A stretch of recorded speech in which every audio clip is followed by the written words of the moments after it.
Aleluia. Vocês estão bem, igreja? Aleluia. Glória a Deus. Aleluia. Essa última música fala muito forte comigo. Quem é que está aqui do tempo desde o São José? Levanta a mão, por favor. Algumas pessoas, muitas também não. Eu lembro muito dessa música que a gente cantava no São José. Era só um violão, só uma caixa. Às vezes o microfone passava assim. Aí o outro cantava, aí devolvia. Mas era assim, gente, eram os primeiros começos. E olha o que Deus fez com a gente. Hoje a gente pode cantar para o Senhor diferente. Fazia tempo que a gente cantava essa música e isso falou forte comigo. É o zelo que a gente tem com a obra do Senhor, sabe? Às vezes a gente começa de uma forma, mas quando as coisas são para o Senhor, Ele dá ferramentas para que a gente faça melhor. Mas Ele espera que a gente comece. Imagina se a gente não tivesse tido aula com o Júlio de violão. Se a gente não tivesse começado a cantar, mesmo sem saber nada assim. Às vezes sem nem saber tocar muito bem, mas a gente começou. Isso vale para a nossa vida, meu irmão. O Senhor pega junto com a gente. E nessa noite não é simplesmente sobre o que é que Deus pode nos dar. É sobre o que Ele já nos deu. Nessa noite a gente vai ver que a gente já recebeu muito. E se você estava aqui prestando atenção, você já viu durante a direção de culto e durante o louvor alguns atributos do que Deus é. Você já viu que Ele é leal, você já viu que Ele é fiel, você já viu que Ele abriu o mar vermelho. Você acha que Ele mudou? De verdade, eu pergunto para você. Responda aí, igreja, Deus mudou? Não mudou, não. Ele é o mesmo. Só que muitas vezes a gente esquece de usufruir da grandeza de Deus no nosso dia a dia. E isso fala muito, e o tema da ministração de hoje, o que eu quero falar, é sobre zelo. Você já ouviu essa palavra, zelo? Sabe, as cadeiras que você está sentado, elas foram limpas, não faz nenhum mês. Se você está aqui nessa noite, é porque alguém chegou mais cedo para abrir a porta. Se tem água aqui hoje, nessa noite, é porque alguém pensou e botou essa água aqui. Inclusive, olha que lindo, deixa eu mostrar para vocês um exemplo de zelo. O pessoal que bota essa água aqui, eles deixam desrosqueada, porque quem está aqui em cima só faz assim, ó. Porque só está com a mão livre. Isso são cuidados, gente. Eu não estou explicando vocês como é que se coloca uma água aqui. Eu estou explicando vocês como é que as coisas para o reino devem ser feitas, com zelo. E você sabia que Jesus se movia pelo zelo do Senhor? Eu queria abrir com vocês lá em João capítulo 2, versículo 13.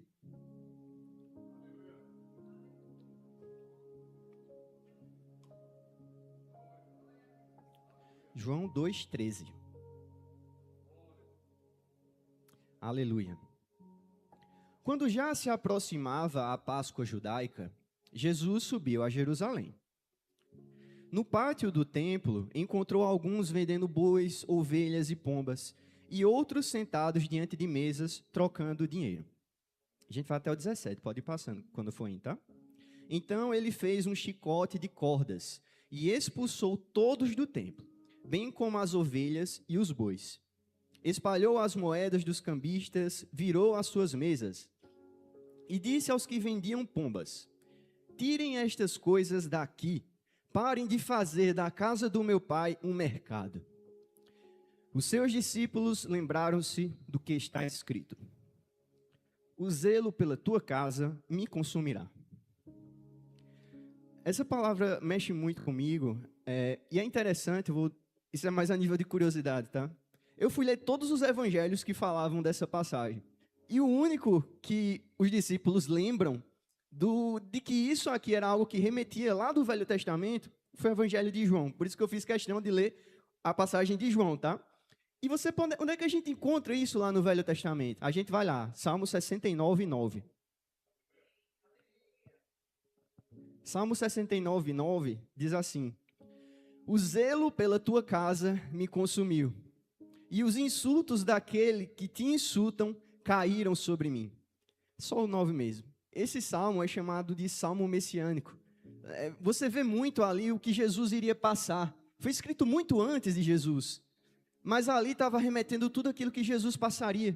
E uma das coisas que está aqui falando do que o nosso mestre, o Messias passaria, zelo seria uma das características que veriam nele. O zelo pela tua casa me consumiu. Quando a gente vê lá em João, tem me consumirá. Era profeticamente, mas se cumpriu em Jesus. O zelo que Jesus tinha pela casa levou ele para a cruz. Era o propósito dele. Mas ele precisou ter zelo pela casa do Senhor. E quando a gente lê aquela passagem lá de João 2,17, e os discípulos lembraram, né, do que estava escrito, que o zelo da tua casa me consumirá. Cara, ali estavam, você pode imaginar, acho que muitos já leram essa passagem, e a gente pode lembrar, acho que foi a única vez assim, né, que Jesus, ele se revoltou diante do templo, e ele virou as mesas dos cambistas, e ele se revoltava e fez um chicote. Outras versões dizem outros nomes, mas é como se fosse um chicote. E ele começou a derrubar as mesas, as moedas, e as pessoas que estavam ali fazendo câmbios, e ele começou a dizer, estou parafraseando, tá? Mas tipo assim, saiam daqui, o que vocês estão fazendo na casa do meu pai? E sabe uma coisa que falou muito forte? No momento em que aqueles comerciantes, aquelas pessoas que não eram pessoas sem entendimento, tá? Às vezes a gente pode pensar, mas são pessoas que não entendiam, estavam ali se aproveitando. Eram pessoas que muitas vezes entendiam do que se tratava um templo. E aí é mais grave. E aí quando você vê essas pessoas que entendiam do zelo que se devia ter pelo templo, estavam fazendo com o templo, uma coisa me saltou ao coração. Se as pessoas que estivessem naquele lugar tentassem adentrar no templo, elas teriam uma certa dificuldade, porque a palavra fala que estava cheio. Quando Jesus começou a chicotear ali, derrubar tudo, a palavra fala que foram mesas, foram moedas, e foi um alvoroço todo ali. Você acha que as pessoas teriam facilidade para entrar naquele templo, no momento em que essas coisas estavam servindo como se fossem de distrações? Não, não era tão fácil. Muitas vezes tem coisa que impede que a gente adentre. Hoje, meus irmãos, a gente pode ter, quando a gente lê no Novo Testamento sobre igreja, a gente pode entender templo e igreja, que é onde nós estamos congregando, e o templo que somos nós somos casa. Mas sabe uma coisa que vale para as duas situações onde a palavra fala de igreja? Se a gente não tiver cuidado com distrações, a gente não consegue entrar na porta. A palavra, meu irmão, vai ser levada, não vai ser distribuída para o propósito para o qual ela devia ser designada. As pessoas não conseguiriam entrar porque ninguém teve o cuidado antes de simplesmente pensar, cara, se essas pessoas estiverem aqui fazendo isso, no momento em que as pessoas estiverem chegando para cultuar, elas não conseguirão adentrar. E Jesus foi lá, ele limpou o caminho, ele abriu o caminho, ele fez tudo novo, porque ele mesmo disse, eu sou o caminho, a verdade e a vida. E quem crê em mim, ainda que morra, terá a vida eterna. Ele é o verbo que se fez carne. Ele resolveu habitar dentro de nós, e quando ele estava habitando, ele cumpriu o Salmo 69:9, que já apontava para ele. Pois o zelo da tua casa me consumiu, e as ofensas dos que se te insultaram caem sobre mim. Você acha que Jesus não passou por ofensas? Hoje eu tive discipulado aqui com o irmão da igreja. Enquanto a gente estudava a palavra, a gente lembrava de um versículo, quando a gente estudava sobre mansidão. E a gente via que Jesus ali, quando estava sendo coroado com a coroa de espinhos, ele não reagiu. Quando Jesus estava sendo chicoteado, ele não reagiu. Quando Jesus estava ali no caminho daquela via dolorosa, ele não reagiu. Ele simplesmente continuou. Ele tinha zelo pelo que ele estava vindo cumprir. E muitas vezes, meus irmãos, por isso que eu abri esse culto, falando que não é sobre o que a gente pode receber do Senhor, é o que a gente já recebeu. Porque Jesus já veio para cumprir isso e ele nos ensinou sobre ter zelo com as coisas do Senhor. Zelo, a definição de zelo é paixão intensa, é indignação por algo sagrado sendo profanado. Sabe, meus irmãos, eu queria, por favor, que abrisse em 1 Samuel capítulo 4, versículo 3. A gente vai ver duas histórias, rapidinho, mas para a gente mostrar que mesmo a gente estando perto vou chamar da Arca da Aliança, perto do Senhor, a gente pode ter comportamentos diferentes. 1 Samuel capítulo 4, versículo 3, a gente vai ler assim. Quando o povo voltou ao arraial, os anciãos de Israel disseram, por que o Senhor nos derrotou hoje diante dos filisteus? Vamos trazer de Siló a arca da aliança do Senhor, para que esteja no meio de nós e nos livre das mãos dos nossos adversários. Só o 3. Aqui o contexto, meu irmão, não vou pregar sobre 1 Samuel 4:3, mas aqui o sacerdote da época era Eli. E a palavra fala que a palavra do Senhor naquele tempo ela era rara. Ou seja, era difícil de se ouvir o Senhor naquela época. E quando você lê o contexto, né, de 1 Samuel, principalmente o capítulo 3, o capítulo 4, você vai entender que os filhos de Eli, Ofni e Finéias, eles estavam em pecado. E Eli, ao invés de confrontá-lo, ele estava acobertando. E uma coisa que me saltou aqui a atenção, no momento em que eles tinham necessidade, Israel estava numa guerra, era um contexto de uma guerra contra os filisteus. E quando você lê os versículos anteriores, você vê que 4.000 homens já tinham sido mortos. Era uma situação difícil. E não era tão comum para o povo de Israel, tá? O povo de Israel era o povo, afinal, se você lembrar, que tinha sido liberto do Egito. Era o povo que tinha recebido a promessa de uma terra que mana leite e mel. É um povo que tinha recebido tudo isso. Havia passado pelo tempo dos juízes. Havia passado já por muita coisa e havia visto a mão do Senhor operando em muitas coisas. Mas você vê aqui uma situação que é um pouquinho diferente do que você vinha até então vendo na Bíblia. 4.000 homens já tinham morrido. E aí, o que o povo de Israel pensa, eles logo lembram. Cara, toda vez que o povo de Israel ia para a guerra, eles iam com a Arca da Aliança, e a Arca da Aliança ia ali, simbolizando a presença de Deus, e os inimigos tinham medo, eles corriam, e era certeza de vitória. Ei, manda buscar lá de Siló a Arca da Aliança. E assim foi feito. Vamos trazer de Siló a Arca da Aliança do Senhor, mas observe o porquê deles queriam a Arca da Aliança. Para que esteja no meio de nós e nos livre das mãos dos nossos inimigos. Ora, gente, a palavra de Deus era rara. Eles não estavam se importando com... Será que a palavra de Deus vai ser mais frequente no momento que a gente trouxer a Arca da Aliança? Será que o Senhor teria uma palavra para a gente, inclusive de correção, para a gente entender por que 4.000 homens foram mortos? Afinal de contas, a gente é acostumado a andar de dia e ter uma nuvem, andar de noite e ter uma coluna de fogo. Esse era o povo, isso era o que o povo de Israel estava acostumado. Mas aqui eles estavam vendo um cenário diferente. Eles estavam vendo um cenário de tristeza. E, meus irmãos, uma coisa que a gente precisa entender é que a gente não deve buscar a presença do Senhor como uma ferramenta. E isso aqui, você pode me perguntar, Igor, não é sobre zelo? Isso aqui é totalmente sobre zelo. Se a gente não entender pelo que a gente zela, vai ser muito difícil a gente zelar, meus irmãos. Eu poderia perguntar a você, por que você é cristão? O que te trouxe nessa noite? Quem já ouviu um ditado tipo assim, ou você vem pelo amor ou você vem pela dor? Quem já ouviu? É um ditado. Não está na Bíblia não, viu? Não vai dizer que eu estou dizendo que está na Bíblia não. Meus irmãos, tem pessoas que podem chegar pela dor. Nem que seja tipo assim, eu era criança e eu ouvi que se eu não confessasse Jesus, eu ia para o inferno. Cara, ela chegou nem que fosse por medo. Mas no momento que estou citando um exemplo como se fosse uma criancinha, tá? No momento que essa criança chega e ela começa a receber, e a gente está tendo aqui crianças recebendo a palavra nesse momento, tá? Enquanto a gente está aqui, tem crianças na salinha recebendo a palavra. Elas não estão lá brincando, não. Se você perguntar para cada uma delas o que aconteceu na salinha, elas vão explicar tudinho para você, tá? Então, meus irmãos, a gente precisa entender que mesmo essas crianças, no momento em que elas podem chegar por uma ordem dos pais, por algo desse tipo, no momento em que elas conhecem Jesus, no momento em que você, como uma criança que deve ser na busca pelo Senhor, você buscar o Senhor, não tem como você não desejá-lo mais. E esse povo aqui era o povo que conhecia a presença.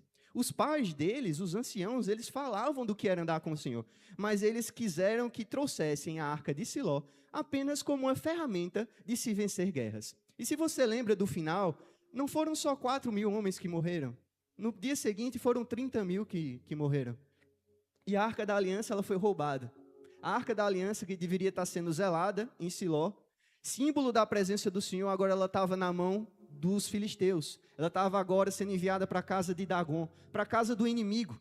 E, meus irmãos, isso lá para frente a gente viria as consequências disso. Eu não vou pregar sobre isso, porque depois a gente poderia entender que ela foi resgatada em algum momento. Mas eu queria chamar a sua atenção agora para uma posição diferente da que Eli teve, de que seus filhos tiveram, de uma pessoa que estava ali disponível, com disponibilidade de chegar perto da Arca da Aliança. Eu estou falando de Davi. A gente vai ler lá no Salmo 27, no capítulo 4. É um salmo bem conhecido.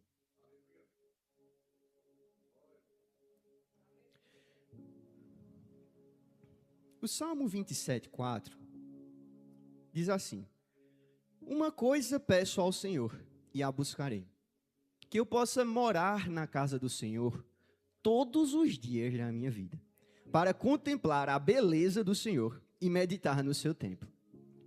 Só o 4.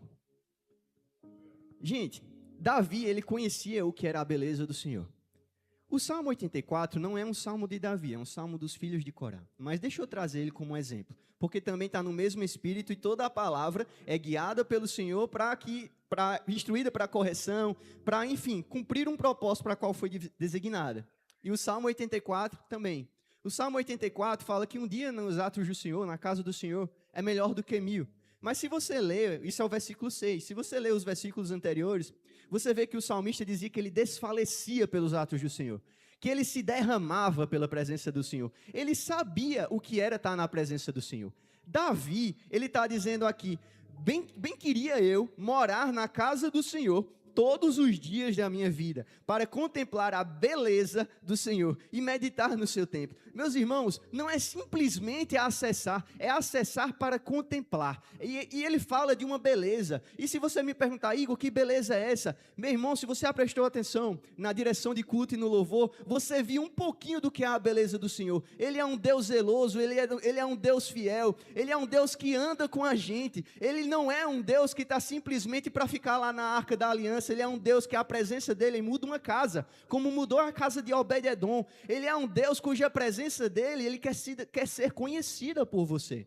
Mas se você não deixar a porta desobstruída, que foi o que Jesus fez ali, tirando todo aquele povo, ei, saiam daqui para que as pessoas consigam acessar o templo do meu Pai. É zelo. Davi tinha zelo com o que era do Senhor. Não é simplesmente, meu irmão, ter um templo lá para adorar. Davi até perguntou para o Senhor, Senhor, eu moro num castelo, eu tenho tudo de bom. Eu estou parafraseando, tá? Eu tenho tudo de melhor e a tua casa está num lugarzinho simples. Bem queria eu, Senhor, que a tua casa tivesse assim como eu posso ter a minha morada.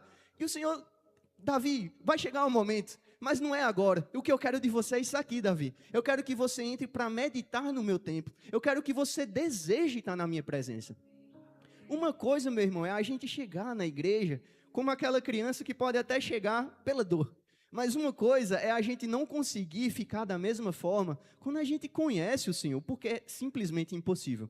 E se você, meu irmão, nessa noite ainda não sentiu isso, é porque você ainda precisa adentrar mais na casa. Talvez você tenha colocado só 2 pés dentro da casa, e você conheceu e teve um encontro até com o Senhor, mas o Senhor quer que você se assente na mesa com Ele. Isso fala de comunhão, e o Senhor quer níveis mais profundos. A água não tem que ficar simplesmente nos tornozelos, ela tem que subir, meu irmão, até que a gente tem que passar a nado. Isso fala de presença, fala de comunhão, e não tem como a gente zelar pelas coisas do Senhor sem entender da preciosidade que é ter a presença do Senhor.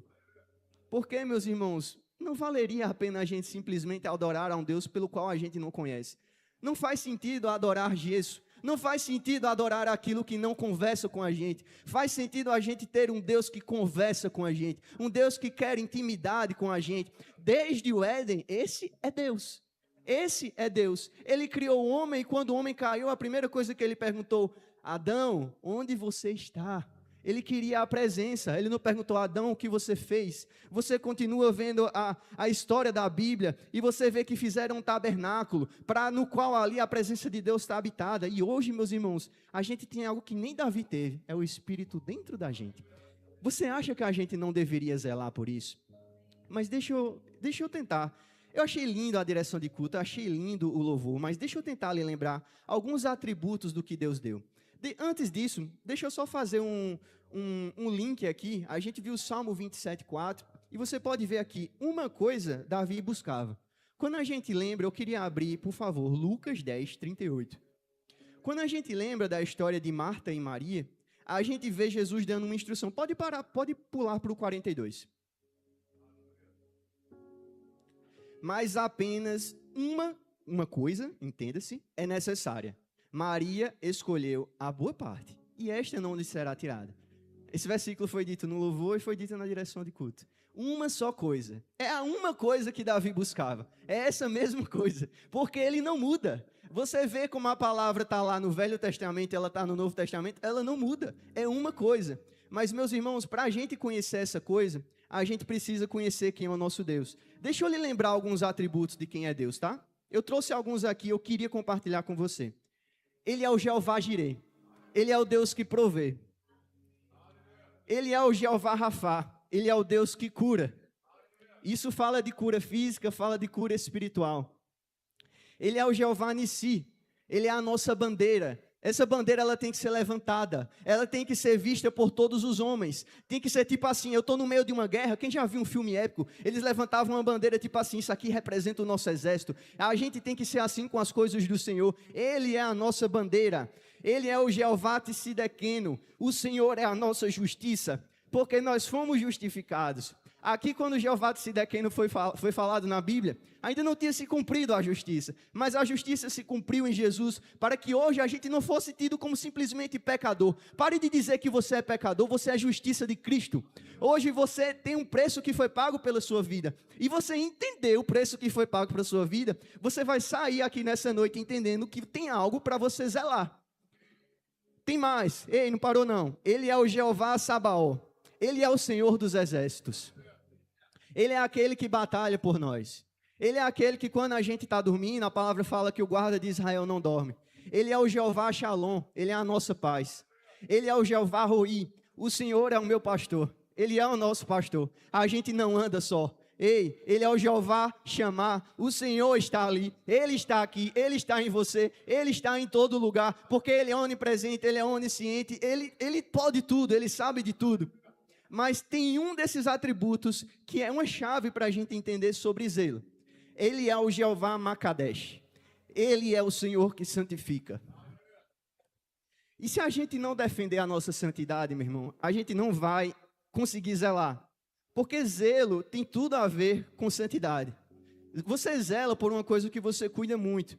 Se você tiver um relógio, alguma coisa em casa que você cuida, você bota lá no lugarzinho que você sabe que não vai cair. Imagina a preciosidade que você tem dentro de você, que é o Espírito Santo em você. Imagina o zelo que a gente não deve dar para isso. É isso que Davi ansiava. Bem quisera eu, Senhor, estar todos os dias nos teus átrios, para meditar, para contemplar da tua beleza. E uma só coisa eu te peço, Senhor. É essa coisa que a gente tem que pedir, meus irmãos. Mas a gente precisa entender que para a gente zelar por isso, a gente precisa de santidade. Porque santidade é a gente andar na contramão do mundo. Andar como santos é andar separado. Igor, o que é ser santo? Eu já vi muito na palavra. O apóstolo Paulo escrevia cartas às suas epístolas e dizia: a todos os santos da Galácia, a todos os santos da igreja de Éfeso, aos santos de Roma. Meus irmãos, os santos, levante sua mão assim, ó. Somos nós. Somos nós que somos os santos. E não é porque nós somos maravilhosos, é porque eu já falei aqui nessa noite. Ele é o Deus que justifica, ele é o Jeová Tsidekeno. É por isso que nós somos justificados. E por isso tudo se encaixa, não é na nossa força. Por isso eu abri esse culto dizendo, não é sobre o que ele pode nos dar, é que ele já nos deu. Já foi feito. Agora o nosso papel é zelar. Lá em 1 Pedro 1, 14 e 16, eu vou lendo aqui para ir adiantando por causa da hora, diz assim... 1 Pedro 1,14, tá? Como filhos da obediência, não vos amoldeis às paixões que tinhas anteriormente na vossa ignorância. Pelo contrário, segundo é santo aquele que vos chamou, tornai-vos santos também vós mesmos em todo o vosso procedimento. Porque escrito está, sede santos porque eu sou santo. Essa referência é lá de Levítico capítulo 11, versículo 44. Sede santos porque eu sou santo. Se o Senhor que é santo, e a palavra fala que os 24 anciãos se prostram diante dele, aqueles que estão lá no céu que têm suas coroas, derramam as suas coroas e colocam aos seus pés, está lá em Apocalipse capítulo 4. Você acha que nós como santos não temos nada para depositar aos pés do Senhor? E se ele pede, sede santos porque eu sou santo, é porque a gente consegue. Olha que simples o que eu estou falando. Você acha que o Senhor pediria alguma coisa para a gente que a gente não conseguiria fazer? Ele é justiça. Um dos atributos que a gente lê é que ele é justo. Se a gente não conseguisse ser santo, ele não pediria a gente, dona Rosa. Não faria sentido. Como é que eu vou te pedir uma coisa que você não consegue? Mas ele disse, sede santos, porque eu sou santo. Você consegue ser santo. Não é na nossa força. A gente é santificado pela palavra. A gente é santificado no momento em que a gente está perto dele. No momento em que a gente está perto dele, a gente anda separado do mundo. Isso é santificação. Hebreus 12, 14 diz, segui a paz com todos e a santificação, sem a qual ninguém verá o Senhor. Não é possível ver o Senhor sem santificação. Olha como é importante a palavra que nós estamos recebendo. E eu falo nós porque no momento que eu falo, eu também estou recebendo, tá? Essa palavra ela é a espada de dois gumes. Sem a qual ninguém verá o Senhor, meus irmãos. Diz aqui, segui a paz. Josué 3:5. Disse Josué ao povo, santificai-vos, porque amanhã o Senhor fará maravilhas no meio de vocês. Quem é que quer ter maravilhas no seu meio? Eu quero muito ver as maravilhas do Senhor em minha vida. A gente poderia nomear coisas pelas quais a gente ora, mas uma coisa o Senhor pediu a Josué para direcionar o povo. Não foi simplesmente para Josué, porque Josué lhe dava bom testemunho do que era andar com o Senhor, mas ele disse, Josué, santificai-vos, é você e o povo qual você é liderado. Meu irmão, é você e o povo que está perto de você que precisa dessa palavra. Não é simplesmente você. A palavra que você recebe, a gente tem aprendido sobre isso, são como as minas, são como os talentos. Não é para a gente colocar ali enroladinho no pano e esperar a volta do Senhor, não, meu irmão. É para multiplicar. E no momento que a gente multiplica, deixa eu lhe dizer um segredo. A mina da parábola das minas, ela é boa. Ela por si só, ela multiplica. Ela é tão boa que o que tinha 1 transformou-se em 10. O que tinha 1 transformou-se em 5. O que tinha 1 e ficou só 1 foi porque ele não fez a parte dele. Simplesmente o que o mestre esperava era faça a sua parte, meu irmão, porque eu estou dando para você um produto excelente. É tipo assim, você estivesse vendendo um negócio hoje que se vende, como a gente costuma dizer. A mina se vendia, meu irmão. Ela multiplicava porque ela era boa. A palavra do Senhor, ela é boa, ela é agradável, ela é perfeita. Isso é o que a gente tem. Por isso, meu irmão, a santificação não tem que ficar só para a gente. A gente tem que espalhar essa boa palavra, esse bom perfume.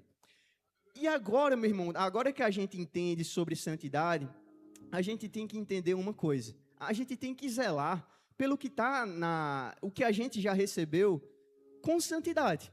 E é aí que se encaixa. A santidade vai fazer com que a gente tenha zelo com as coisas do Senhor para que elas não se contaminem. E essa palavra, contaminação, tem tudo a ver com zelo e com santidade. Porque é aí que a contaminação vai ser impedida de entrar. É aí que Jesus estava lá varrendo para que não tivesse na casa do Pai o que era impuro, o que não era digno, o que estava tirando o foco da palavra. O que é que está tirando o foco da palavra na nossa vida, meus irmãos? O que é que está tirando o foco da palavra?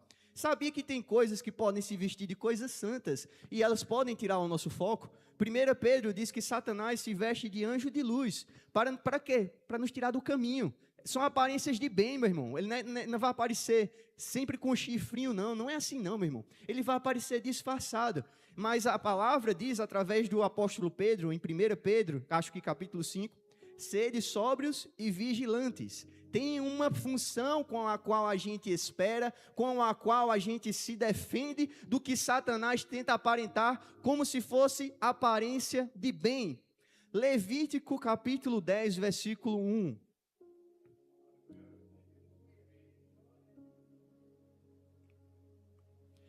Nadab e Abiú, filhos de Arão, tomaram cada um o seu incensário. Puseram fogo dentro deles e sobre o fogo colocaram incenso. E trouxeram fogo estranho diante da face do Senhor, algo que ele não lhes havia ordenado. Pode botar o 2. Então saiu fogo de diante do Senhor e os consumiu, e morreram diante do Senhor. Imagina se hoje a gente fosse fulminado, se a gente tivesse alguma coisa que desagradasse o Senhor. Se a gente entrasse na presença do Senhor com alguma coisa que a gente soubesse que não está agradando o Senhor. Imagina se nesse momento a gente caísse durinho. Cara, foi o que aconteceu com esse povo aqui. Graças a Deus, eu não estou dizendo que isso nunca aconteceu na Nova Aliança, porque se você já leu o livro de Atos, você conhece a história de Ananias e Safira. Mas eu não estou trazendo para colocar medo. Eu estou lhe trazendo para uma santidade. Eu estou te trazendo para que você entenda que suas ofertas são santas, que as mãos que você levanta, a palavra diz que elas são santas, que os seus passos, eles podem ser santificados no momento que você consagra os seus caminhos. No Velho Testamento, consagravam até panelas. Faz sentido? Era lá no Velho Testamento.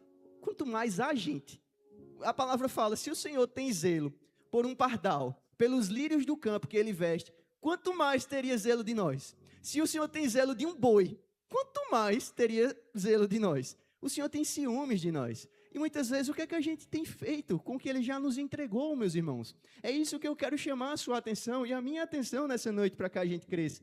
Nadab e Abiú, eles entendiam o que é que precisava ser feito.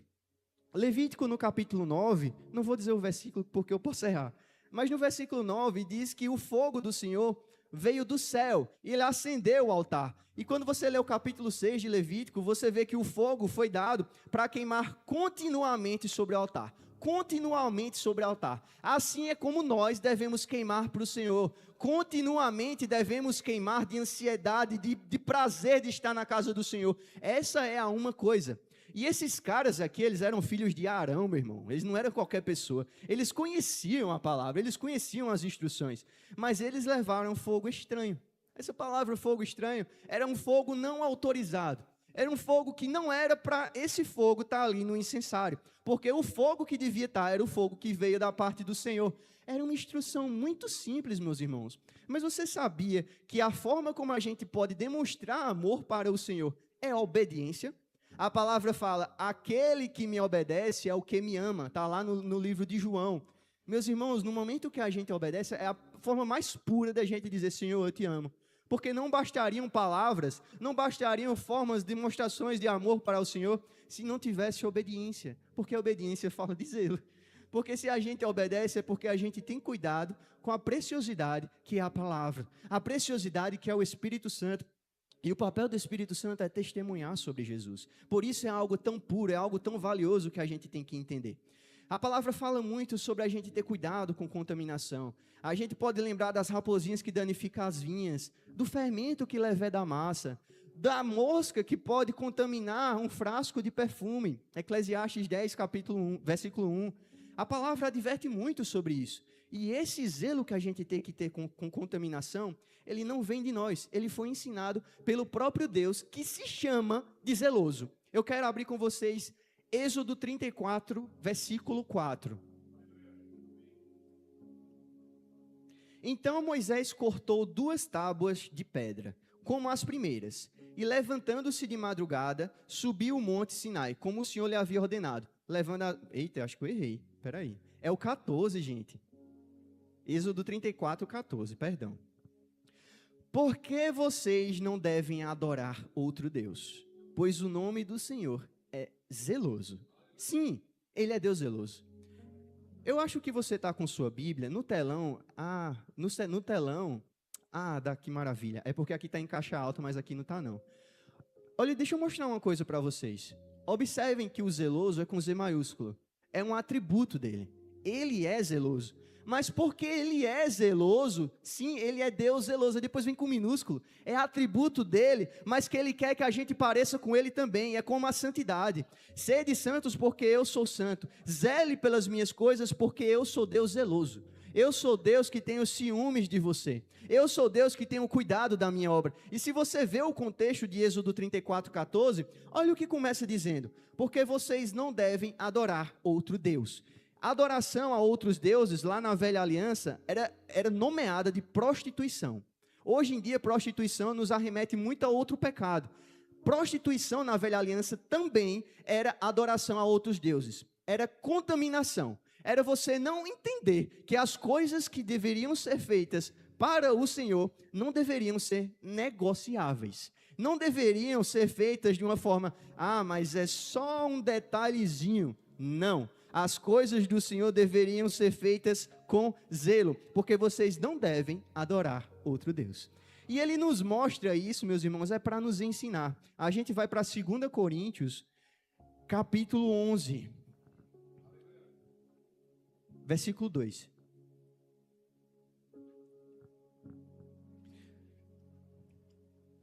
Tenho zelo por vocês, o apóstolo Paulo escrevendo à igreja de Corinto, com o zelo que vem de Deus. Pois eu preparei vocês para apresentá-los como virgem pura a um só esposo, que é Cristo. 3. Temo que assim como a serpente, com a sua astúcia, enganou Eva, assim também a mente de vocês seja corrompida e se afaste da simplicidade e pureza devidas a Cristo. O zelo de Deus, ele nos chama à santidade. Bota aí o 2 de novo, por favor. tenho zelo por vocês com o zelo que vem de Deus. O zelo que Paulo tinha para aqueles que estavam sendo alimentados por ele, era um zelo porque ele tinha zelo com as coisas de Deus. Porque ele tinha zelo com as coisas de Deus, ele ensinava sobre zelo. Ele ensinava para chamar as pessoas para uma santidade. Ele ensinava para chamar as pessoas para entenderem que contaminação é algo que não convém para aqueles que são chamados de filho de Deus. O próprio Deus disse em Êxodo 34:14, eu sou Deus zeloso. Porque Ele é Deus zeloso, Ele chama o seu povo à santidade. Ele chama o seu povo a andar com cuidado com o que Ele já entregou, meu irmão. Faça assim com a sua mão, ó, assim, ó. Ele já entregou sobre você. A gente faz assim para receber um negócio, mas já está na sua mão, meu irmão. Você precisa ver, você precisa entender o que é que você tem. No momento que você entender que Ele é o Jeová Jireh, que Ele é o Jeová Sabaó, que Ele é o Jeová que vai na sua frente para suprir e curar as doenças, Ele é o Jeová Rafa, Ele é o Jeová Nissi. Ele é tudo aquilo que você já ouviu nessa noite. Você vai começar a entender que o que está na sua mão é tão precioso, meu irmão. É tão precioso que nós entraríamos, meu irmão, se a gente lembrasse disso cada vez nessa igreja de uma forma diferente.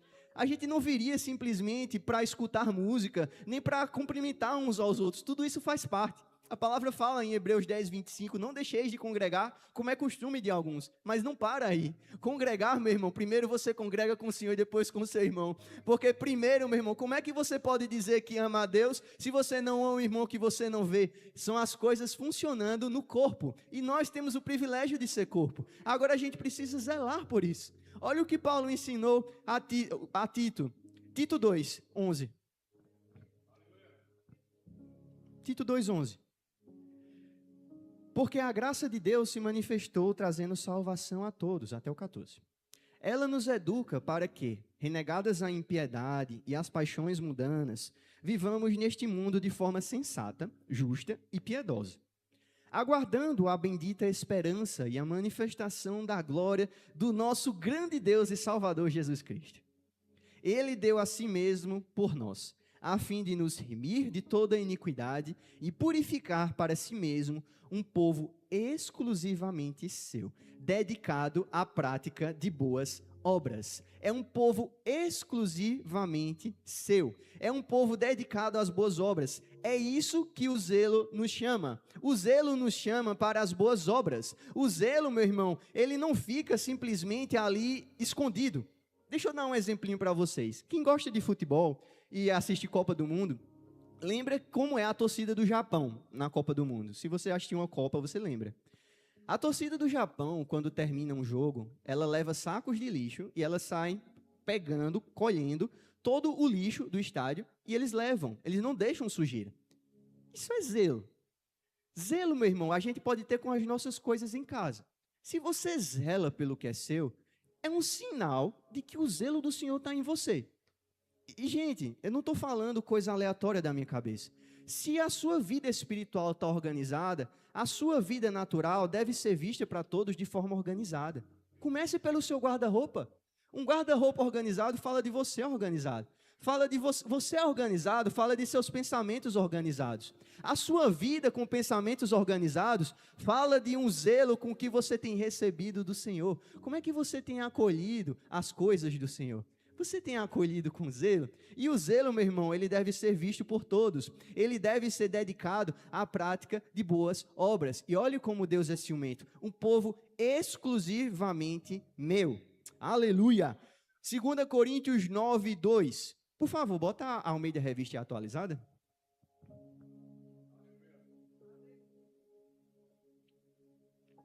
Porque bem reconheço a vossa presteza, da qual me glorio junto aos macedônios, dizendo que a Acaia está preparada desde o ano passado.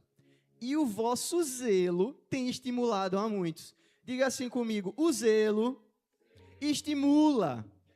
Você estimula outros com o seu zelo que você tem com as coisas do Senhor. Se você que é casado, você deixa o seu guarda-roupa desorganizado, o seu lado do guarda-roupa, não fique chateado se a esposa deixar o do lado desorganizado também. Já está metade desorganizado, o que é que você vai querer botar moral na outra metade?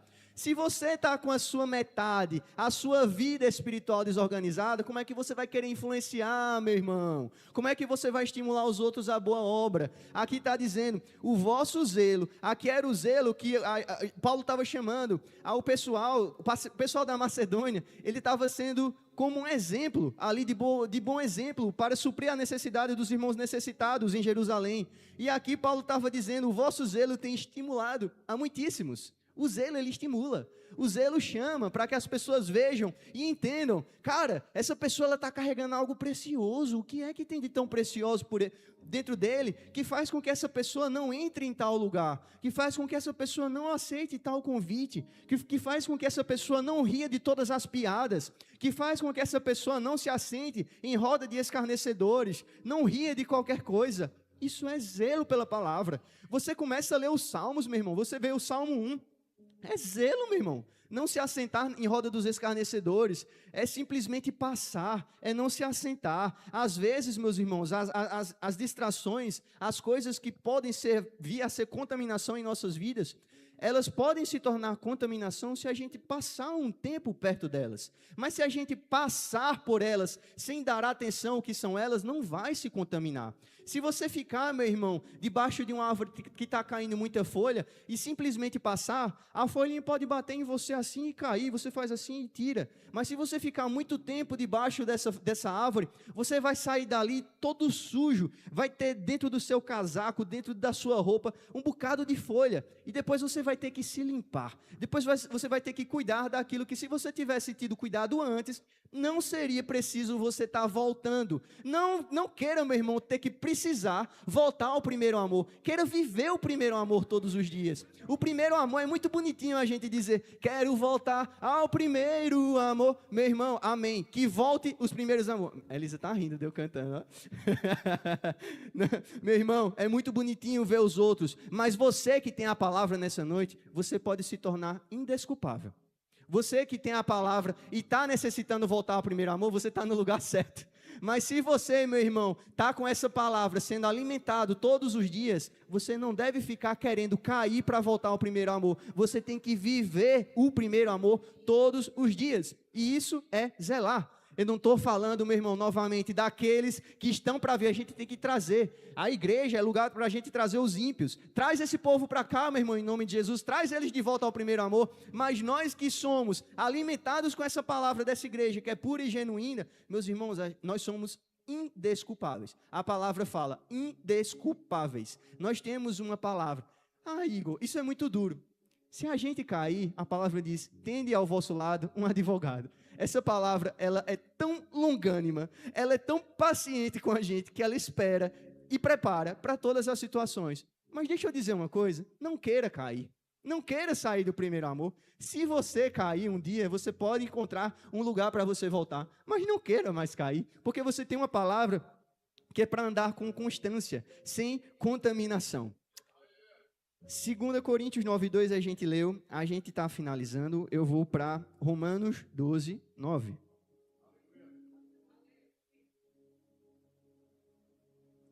Romanos 12:9. O amor seja sem hipocrisia, detestai o mal, apegando-vos ao bem. Amai-vos cordialmente uns aos outros com amor fraternal, preferindo-vos em honra uns aos outros. No zelo, não sejais remissos, sede fervorosos de espírito, servindo ao Senhor. Meu irmão, não deve existir preguiça espiritual quando a gente fala de servir ao Senhor. Por isso, a gente não deve deixar brechas para que a gente venha a cair. Como é que eu faço isso? Fervor no Espírito pode ser uma ferramenta aliada ao seu favor. No momento em que a gente é fervoroso no Espírito, a gente não anda em preguiça espiritual. A gente não é impedido de chegar à oração pela primeira dor de cabeça que chega a gente. Muitas vezes, meus irmãos, quantas vezes a gente já não chega nessa igreja com um dia difícil, com uma dor na cabeça, uma dor na coluna, e sai daqui com a cura. Imagina, a gente faz, meu Deus, se eu não tivesse ido para a igreja, eu estava em casa com a dor e tinha perdido a palavra. Meu irmão, a gente tem que ser fervoroso no Espírito. Essa palavra fala muito o que a gente lembra lá de Levítico. O fogo, ele queimava continuamente sobre o altar. Continuamente não é com uma pausazinha. Você não deve, meu irmão, dar pausazinhas, fazer negociações. Porque Êxodo 34:14 mostrou que Deus é Deus zeloso, Ele não quer contaminação no meio do seu povo, e a contaminação pode ser as negociações que a gente faz com o nosso tempo de estar com o Senhor. Às vezes tem a aparência de coisas boas, às vezes a gente pode pensar e até querer negociar, Senhor, eu vou ficar aqui, eu não vou para o culto, mas eu vou fazer uma oração hoje, não é de 5 minutos não, é de 10.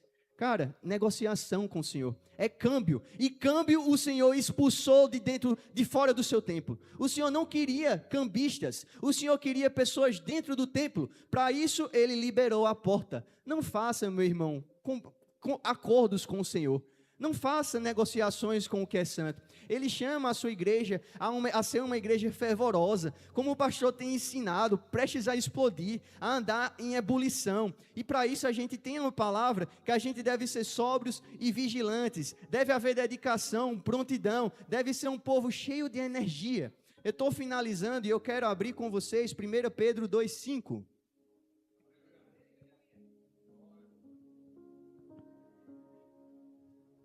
Também vós mesmos, como pedras que vivem, sois edificados casa espiritual, para serdes sacerdócios santo, a fim de oferecerdes sacrifícios espirituais, agradáveis a Deus, por intermédio de Jesus Cristo. Até os sacrifícios, meus irmãos, sacrifício custa, a gente tem aprendido sobre isso, mas até os sacrifícios espirituais que a gente oferece ao Senhor, é por meio de Jesus Cristo.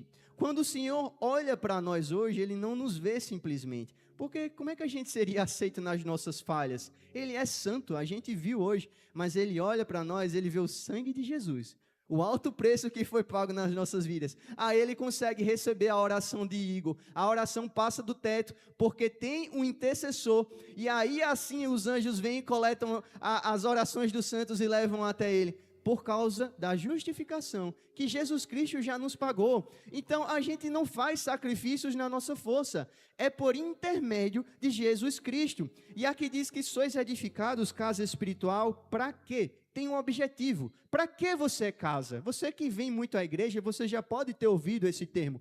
Eu sou casa. Nós somos casa para quê?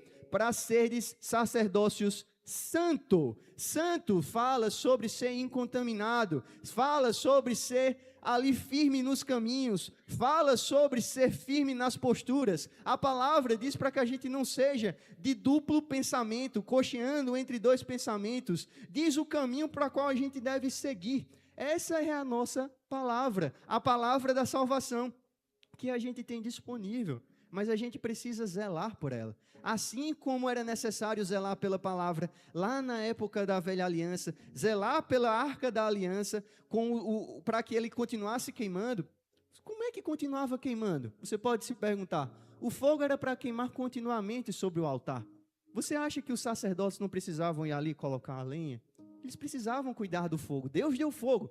Mas os sacerdotes, que o papel do sacerdote é justamente de serviço, o nosso papel como ministros é de serviço, o nosso papel como filhos não anula o nosso papel de servos, é de servir. E a gente chega com o serviço zelando pelo que é do Senhor, é colocando a lenha, para que você ali saiba o que é que você está zelando, meu irmão. E o que você está zelando é algo muito precioso. Você pode ir ficando de pé. A gente vai ler Apocalipse 4, 6, o grupo de louvor pode subir.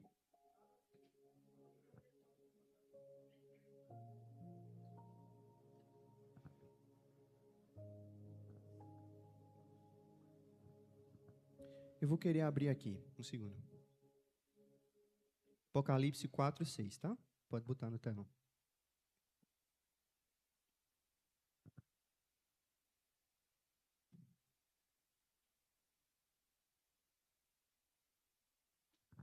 Apocalipse 4, a partir do 6, diz assim: adiante do trono, um como que mar de vidro, semelhante ao cristal, e também no meio do trono, e à volta do trono, 4 seres viventes, cheios de olhos por diante e por detrás.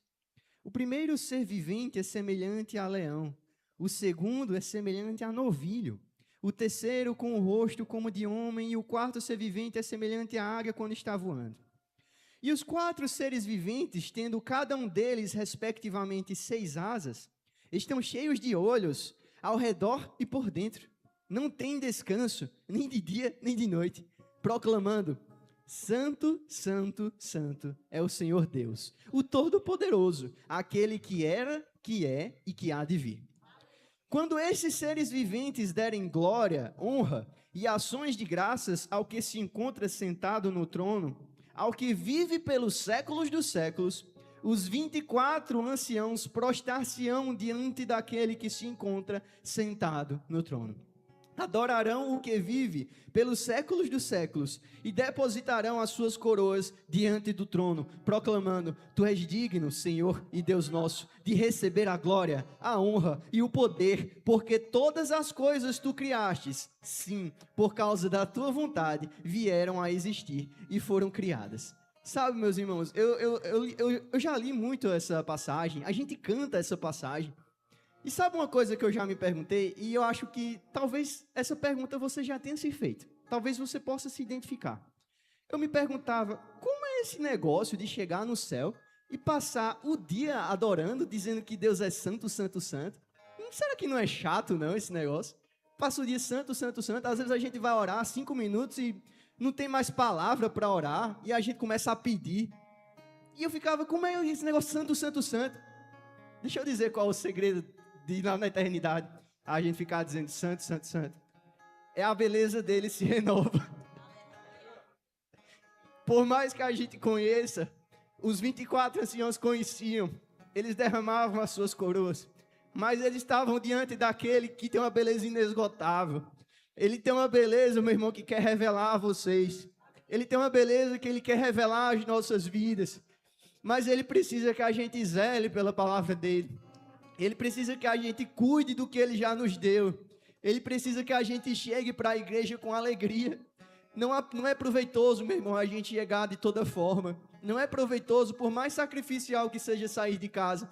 Mas não vale simplesmente você sair de casa.